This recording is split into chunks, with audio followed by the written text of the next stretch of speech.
Example 1, sketch each of the following. So we're going to sketch y equals 3 to the exponent x minus 3 minus 4. So to do this, I'm going to need a table of values just to get some numbers to work with before we apply the transformations.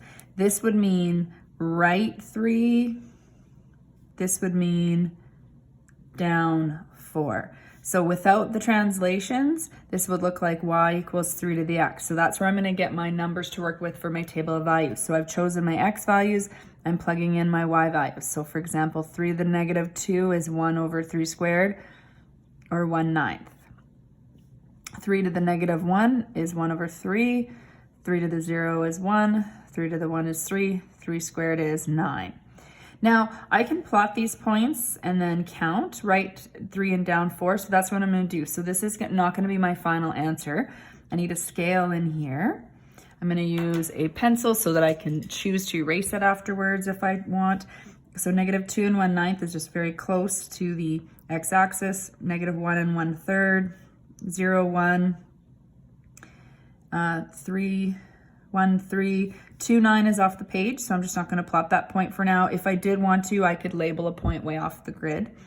So this is what my graph would look like without transformations. I'd also have a horizontal asymptote in there, but I'm not going to draw that in because I'm going to draw it down 4. So I'm going to shift this down 4, and that asymptote actually can act like my new x-axis when I'm doing my counting.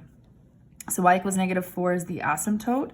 Okay, other than that, I'm going to choose some points. I find the y-intercept is a good first point to choose, so I'm going to count down 4 and right 3.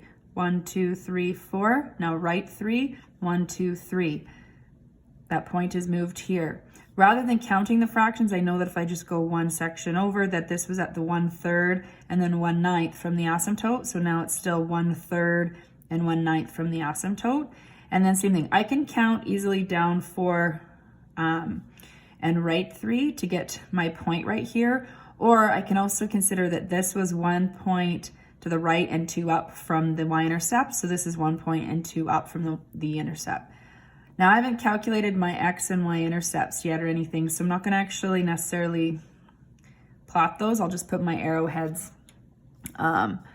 in there. We can calculate x and y intercepts. We need to know a little bit more about logarithms to find the x-intercept in this particular question. So we'll take a look at what would happen if we did try to find the x-intercept. We would let y equal 0. We'd move 4 to the other side. And you're not able to get a common base between 4 and 3, so you could do some guess and check and estimating. But if you can't get a common base, you would need to use logs, which we are going to do on some other examples later on. The y-intercept we could find, so let's actually find that just so we know how to do that when we're asked.